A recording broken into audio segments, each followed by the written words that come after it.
நெல்லையில் தெருநாய் கடித்து ரேபிஸ் நோயால் பாதிக்கப்பட்டு சிகிச்சை பெற்று வந்த ஐயப்பன் என்பவர் உயிரிழந்துவிட்டார். இது பற்றிய மேலும் விவரங்களை வழங்குவதற்காக செய்தியாளர் திரவிய சம்பத் இணைகிறார். திரவிய சம்பத், விவரங்கள். நெல்லை மாவட்டம் யாக்கோபுரம் சிதம்பராபுரம் பகுதியைச் சேர்ந்தவர் ஐயப்பன். இவருக்கு திருமணம் முடிந்து 2 குழந்தைகள் உள்ளனர். இந்த நிலையில இவர் அந்த பகுதியில கூலி வேலை செய்து வருகிறார். கடந்த 2 மாதங்களுக்கு முன்பாக அந்த பகுதியிலே நடந்து வருகின்ற பொழுது ஒரு தெருநாயானது இவரை கடித்திருக்கிறது. இந்த நிலையில அதை சரியாக கவனிக்காததாக கூறப்படுகிறது.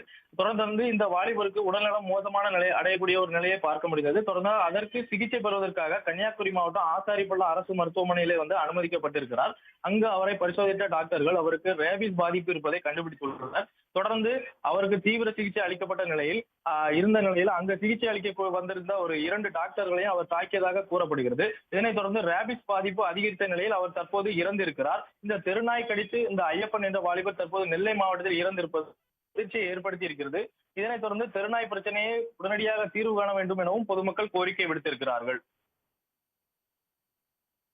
திரவிய சம்பத், தகவல்களுக்கு நன்றி. உடனுக்குடன் செய்திகளை தெரிந்து கொள்ள சன் நியூஸ் பெல் ஐகானை கிளிக் பண்ணுங்க.